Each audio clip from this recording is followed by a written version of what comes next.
Good evening and welcome to the Bedminster Township Committee. This is our regularly scheduled meeting for December 5. It is 7:02 and I'll recognize that we have a full complement of the Bedminster Township Committee here in person.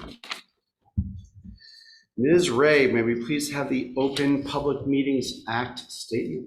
Yes, Mayor. Adequate notice of this meeting of the Township Committee was sent to the Courier News Somerville, Bernardsville News Whippany, and to all subscribers and posted at the Township Municipal Building on January 6, 2022. Great, thank you. Please join me in standing for the Pledge of Allegiance. I pledge allegiance to the flag of the United States of America and to the republic for which it stands, one nation, under God, indivisible, with liberty and justice for all. Okay, this is the time of the meeting we set aside for public comment. Jake, you're always welcome to make a comment if you so choose. Okay, so no public comments in person. Ms. Ray, if anyone is interested in participating in a public comment via Zoom or telephone, hit *9 by telephone, or scroll down to the bottom of the screen, click on participants, raise hand. Ms. Ray will introduce you into queue for public comment. I'm seeing no raised hands, Mayor. Seeing none, let's proceed. We have no meeting minutes to approve tonight, so that means there's more later in the month coming. Permits and raffles, we have none. Well, this is going quite smoothly so far. Don't jinx We all do that. Monthly report discussion by subcommittee chair, Committeeman Stevenson. Thank you, Mayor. Good evening, everybody. I haven't had any formal meetings since our last meeting here with this group, but HPC is trying to put together an emergency or a special meeting for December for an applicant concerning some solar applications over at Primrose School, so we'll see if that comes to fruition later this month. The Public Works folks, I can say, came around Ski Hill Drive at least to clean up leaves recently, which is nice. Thank you for that. And all the folks up in our neighborhood were pleased with that. But I've got one quick little update for Pluckerman Park. I can address it now, or you want to wait for that later? That's fine. It's really Let's save it for it's for not old, much of for much old of anything, business. but that's all I've got for subcommittees. Okay, great. More to come next time. Thank you. Committeeman Hickey. Thank you, Mayor. Good evening, all. Just a quick update. Since our last library board meeting, we had a follow-on action item and had a meeting with Library Director Marie Crenshaw, their IT support director, who is Ryan McCloskey, and our IT director, Vishant Saran, to discuss technology and architecture upgrades for the library. It was a very productive conversation, and we used the new video system that we advised the library on. We did a Zoom meeting, so it worked perfectly. So this is another example of the two entities working very well together. Great. Board of Health, we have a meeting next week, and that's all I have. Great, thank you. Committeewoman Moreski. Good evening, Mayor. Good evening, everyone. Good evening. So last weekend was the 20th annual Colonial Christmas event at Jacobus Vanderveer House. The committee, led by Laurel and Christina, did a great job organizing this two-day event, despite the very cold and very wet weather. The inside of the house was beautifully decorated in period-appropriate finery by our committee trustee, Lisa Stryker, which was a good thing because everything got moved inside the house. The weekend's festivities actually began on Friday night, and unfortunately I was unable to attend, but the committee members told me it was an enjoyable evening with about 45 people attending, listening to holiday tunes, having holiday cocktails and gourmet hors d'oeuvres, and participating in a holiday wine pool. The tree lighting event was Saturday afternoon, and even though the weather wasn't great, the house was still filled with a good crowd, enjoying the day, taking pictures with Santa, listening to the holiday stylings of the Hickory Tree Chorus. They were quite good. Decorating cookies, warming up with free hot chocolate, and participating in a holiday gift poll. The Pluckman Cantonment model, which I talk about as much as I can, donated by our trustee Yolanda Cirillo, was on display with one of the trustees' husbands named Steve Pogorski. He was in period dress, and he was explaining the model to anybody who would come around, playing with the push button lighting and the cannon fire sounds. Everybody has to come over and see that. And then at the end, as everyone collected outside for the big reveal, Mayor Jacobs thanked the JVH staff and volunteers for making the day so special. He gave a quick lesson on the historical significance of the house and the cantonment as the first military facility in the United States, highlighting that it predates West Point. Lastly, the mayor called upon all standing around to yell as loud as they could to "Light that tree!" And the tree lit up in its red, white, and blue, and it was Looks great. wonderful. Lastly, I want to express our thanks to Kevin Murray and the DPW team for planting the tree and helping out with the lights. JVH looks forward to hosting the event again, lighting this tree for another 20 years. What, And that's all I have. what a great, what just absolutely, what a great event. The tree looks great. Just driving up here, the red, white, and blue lights look great. It was great seeing everyone out there. And just as Renee said, thank you to Kevin Murray and DPW for getting the tree in place and plans to keep it watered with the JVH board. And once again, just following up on what Renee said, the cantonment model looks great.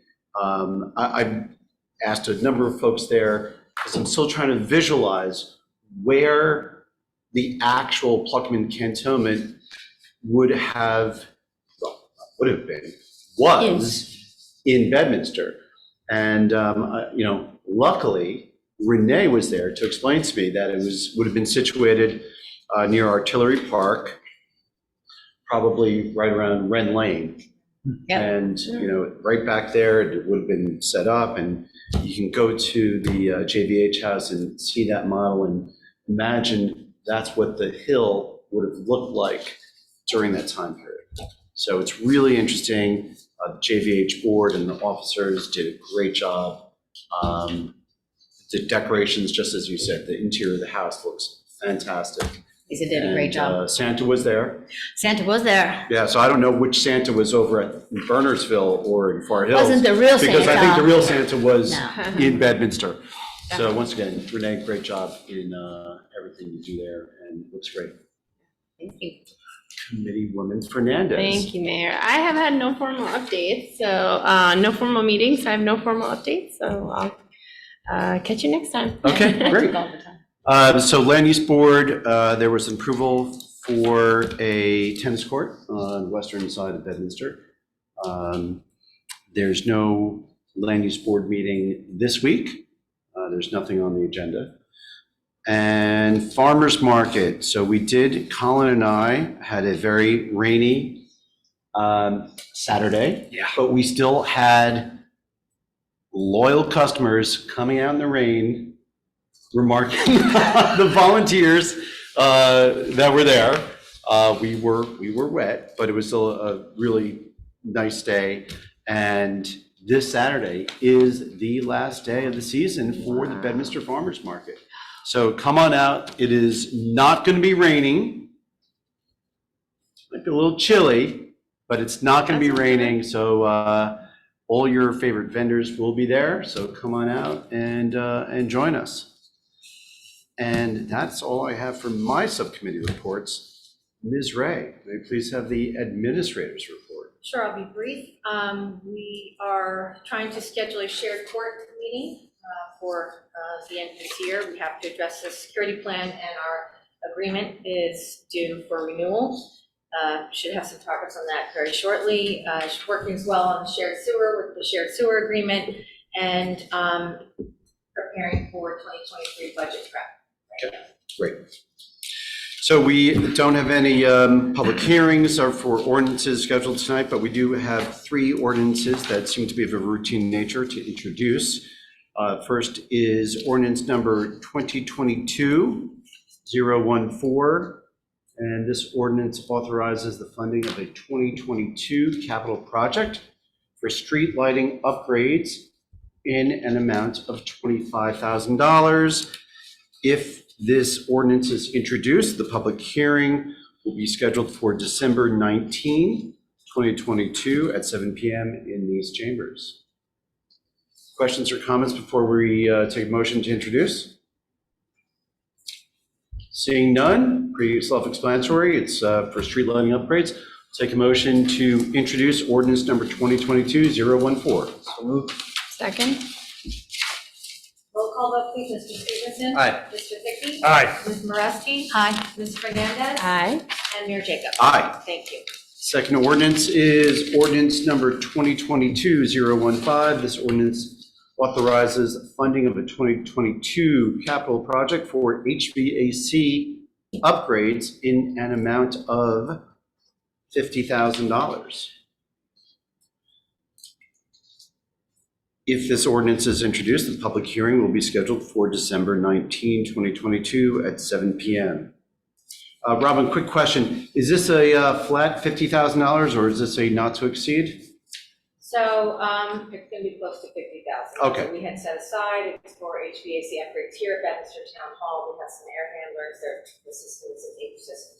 So we'll set aside 50. If it's not enough, then it'll just be carried over. That's correct. Okay. Any other questions or comments? Seeing none, take a motion to introduce ordinance number 2022-015. So moved. Second? Roll call vote, please. Mr. Stevenson? Aye. Mr. Hickey? Aye. Ms. Moreski? Aye. Ms. Fernandez? Aye. And Mayor Jacob? Aye. Thank you. And the next ordinance is ordinance number 2022. This ordinance amends ordinance number 2022-008, adopted on June 20, 2022, to include the Uniform Construction Code Department. And let's see, what are we amending specifically? So we're actually adding the term "and Uniform Construction Code Department" to this. And this regards, I can explain. okay. To explain. So what we did was, when we originally set this money aside and introduced the ordinance, it was strictly for the Public Works Department. However, we decided that one of the code cards that's sitting outside doesn't get used as much as it should. And rather than to purchase a new Public Works manager vehicle, we opted to use one of the code enforcement, and we're buying code enforcement an electric vehicle to be used at the charging stations outside.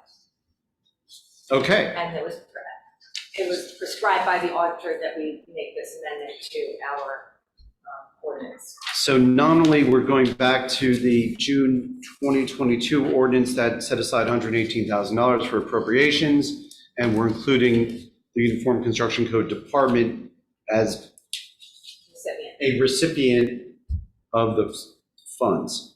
Okay, that Correct. makes sense. And if this ordinance is approved, the public hearing will be scheduled for December 19, 2022. Any further questions? So now take a motion to introduce ordinance number 2022-016. So moved. Second. Roll call vote, please. Mr. Stevenson? Aye. Mr. Hickey? Aye. Ms. Moreski? Aye. Ms. Fernandez? Aye. And Mayor Jacob?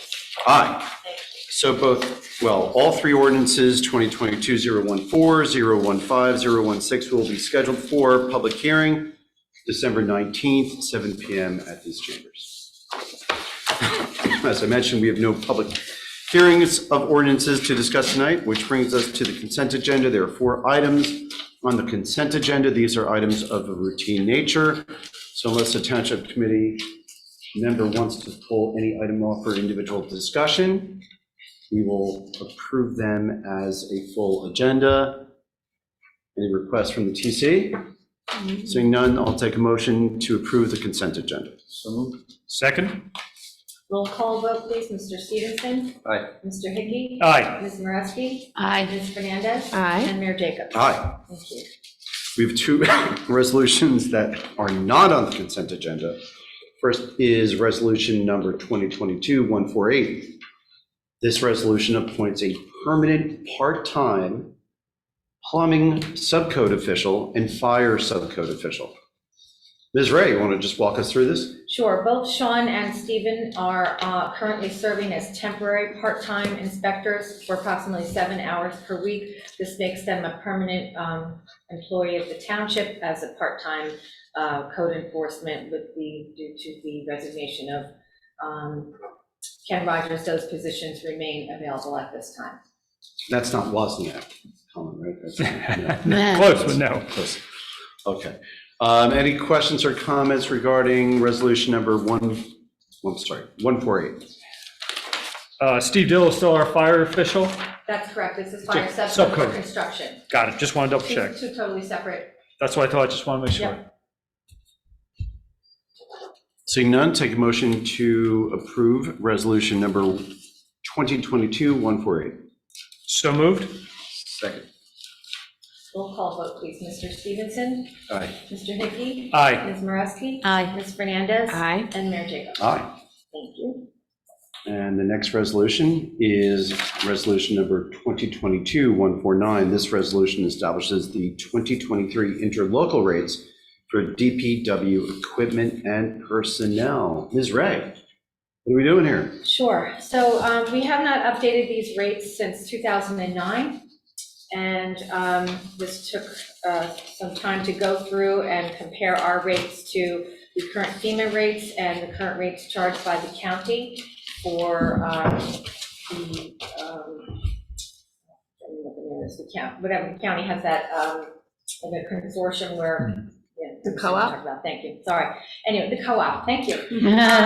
So what we've decided to do was we kept our numbers pretty much the same as they have been by just adding 2% this year, rather than to make a huge increase, because there's a lot of disparity between our numbers, FEMA and the county. Okay. And this just sets it so we can share with our interlocal partners. So when a request comes from another jurisdiction to, hey, could you send some rigs, some other equipment out to another, once again, to another municipality or other agency, that this would be the rate that we charge. And if there hasn't been an increase in 2009, probably do. Gina, you were so close to making a comment. No, yeah. I mean, you said there's a large disparity. I was just wondering if we're pretty far behind. Well, we also have to, it is budget season, so we figured 2% is reasonable. We did make some changes with the tractor, the flail mower, the McCormick tractor with flail mower. It was $20.02. We made it $40.04, because by the time we take that out, we don't even cover our costs with gas. So this will now cover our costs. So that was one that we made an increase to, as well as the, let me give you one other example. The backhoe was also increased as well. The John Deere backhoe, which was, it was, I think, $13. We made it $33.10 to cover our cost for gasoline. And once again, this is only pursuant to the interlocal agreement. So for example, if a township committee member, Doug, wanted to take the tractor out for a drive, he couldn't do so at that $13 an hour rate. Appreciate it. Right, it's only for the So we figured we'd get, over time, we would increase, we're going to speak to our interlocal partners and let them know that we will be increasing steadily. We have a spreadsheet that shows the difference with all three that we're planning on sending out to everybody. Okay, we should probably have a schedule in place to actually, just as following up on Gina's idea, to get us Where we need to closer be, to where we should be. Okay. Any other further questions or comments from Ms. Ray regarding the resolution? Not take motion to approve resolution number 2022-149. So moved. Second? Roll call vote, please. Mr. Stevenson? Aye. Mr. Hickey? Aye. Ms. Moreski? Aye. Ms. Fernandez? Aye. And Mayor Jacobs? Aye. Thank you. Take motion to approve the bill list pending review of individual invoices. So moved? Second. Roll call vote, please. Mr. Stevenson? Aye. Mr. Hickey? Aye. Ms. Moreski? Aye. Ms. Fernandez? Aye. And Mayor Jacobs? Aye. New business. Any items to put on the table for new business? Well, I'll put one. So at our last meeting, we approved the ordinance changing the zoning for the AT&T site. And there's been some flurry of communications regarding what's next. And I just want to let everyone know, and I did the same with the land use board last week, that we didn't pass that zoning ordinance to take an ordinance, put our name on it, put it on a shelf, and let it sit. That was just one very long phase of anticipating a crisis at that property and being prepared for it. now comes more work. And we've had discussions with the property owner, continued discussions with the county, and also with state EDA. So I do have a meeting, Committeeman Hickey will be attending with me, with reps from the county, from Rutgers University, from state EDA, and some other interested stakeholders, including the property owner and including AT&T, regarding moving forward with the property in a manner consistent with the ordinance. So none of this is secret, right? This is all out there. We're going to have these discussions. We're going to see what the state can do, what sort of incentives. Do they already have a list of entities that are looking for that high-tech life sciences space that's going to work for that property? And Bedminster will continue to be leading that charge with those discussions with the stakeholders. And if we can help move things along and put that property into full productive use, we'll be doing so. So that's the new business I have. We'll probably hopefully be reporting at our December 19th meeting if there's some legs and where we can push it forward next. And again, thank you, Mayor, for your forward thinking, so that when our highest taxpayer in town vacated the premises, we weren't just left hanging. And if I do recall, the woman who does, I guess, the economics at the county, or Yeah, business, Jessica Pelling. Yeah, she mentioned that there was a lot of interest from life sciences, and that's like the number one interest. So I think that our location will then be appealing to what is, in high demand right now. So thank you again for that. Okay, thank you. Okay, let's go to old business. DOT improvements, the guardrail extensions on Route 206, and signage in Pluckerman. Okay. Ms. Ray, you have an update. I do have an update. I actually did hear back from Meredith. She apologized for her delay. She was on vacation. She did say that staff did review our proposal, and that they are making a field visit shortly, and she will let us know the date for both Pluckerman signage as well as the guardrail inspection. Oh, great. Who should we have from Township in attendance at that meeting? Well, obviously Frank would be there with the signage and the guardrails, and we'll have DPW. I guess that would be Doug Stevenson and Murray. Okay, great. Good. Thank you. Utilities.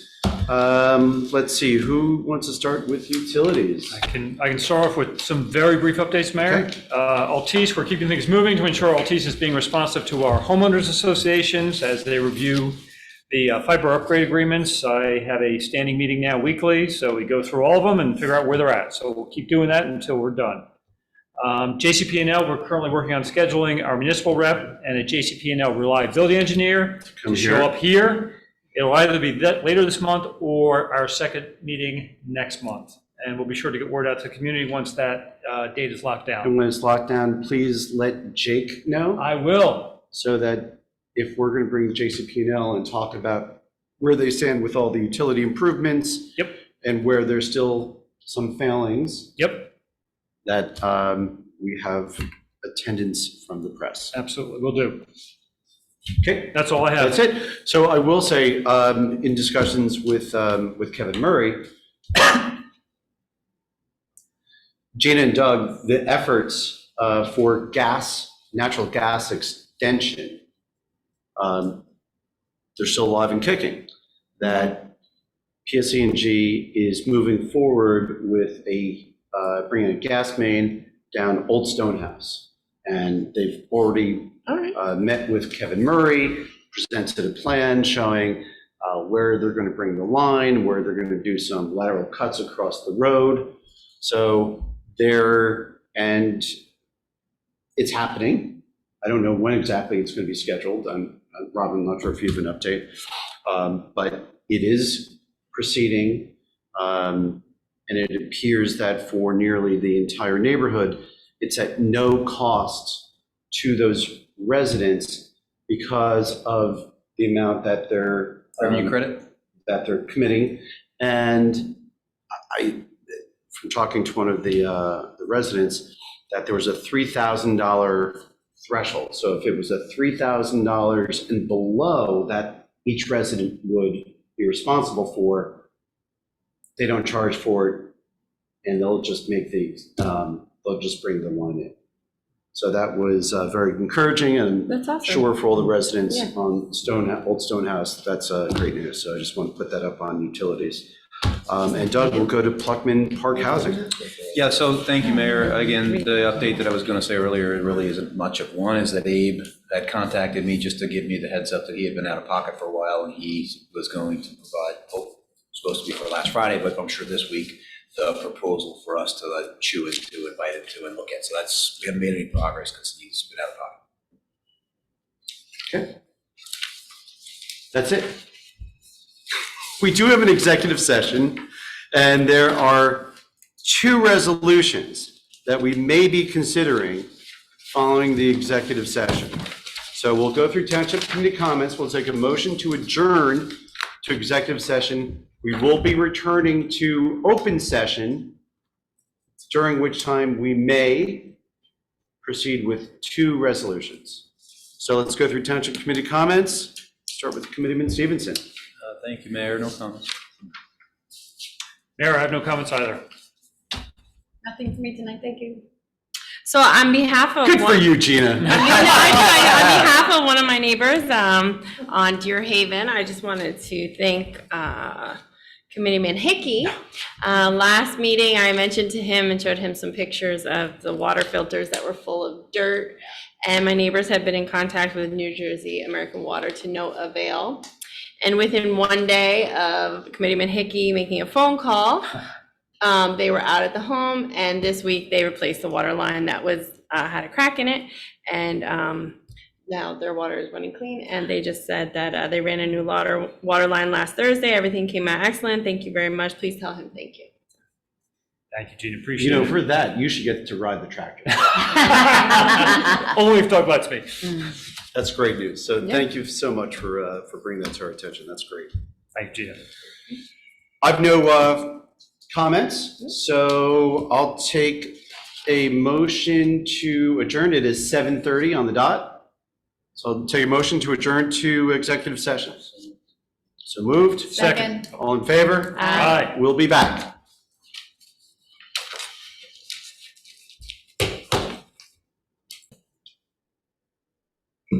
Okay, thank you. It is 8:59. Township Committee is back from our brief detour into executive session. We are now in public session. We have 2 resolutions to consider following discussion in executive. The first is resolution number 2022-150. This resolution appoints an accounting and accounts payable clerk in the finance department, which will be where the resolution will be appointed to Sarah Hausman. Any questions or comments that we have not already addressed? Seeing none, take a motion to approve resolution number 2022-150. So moved? Second. Roll call vote, please. Mr. Stevenson? Aye. Mr. Hickey? Aye. Ms. Moravsky? Aye. Ms. Fernandez? Aye. And Mayor Jacobs? Aye. Thank you. The second resolution is resolution number 2022-151. I will note that on the agenda it says 152. I think that's just a typo. This resolution appoints an accounting and payroll clerk and deputy clerk, deputy registrar. And the resolution would put these positions with Caitlin Vettel, who is already serving as our, a number of different titles here, administrative assistant for DPW, alternate registrar, and secretary to the HVC, as well as our receptionist. Questions or comments that have not otherwise been discussed? Seeing none, take a motion to approve resolution number 2022-151. So moved. Second? Roll call vote, please. Mr. Stevenson? Aye. Mr. Higbee? Aye. Ms. Moreski? Aye. Ms. Fernandez? Aye. And Mayor Jacobs? Aye. Thank you. And at 9:01, I'll take a motion to adjourn. So moved. Second. All in favor? Aye. Aye. Thank you and good night. Good night, all. Thank you. Good night, John.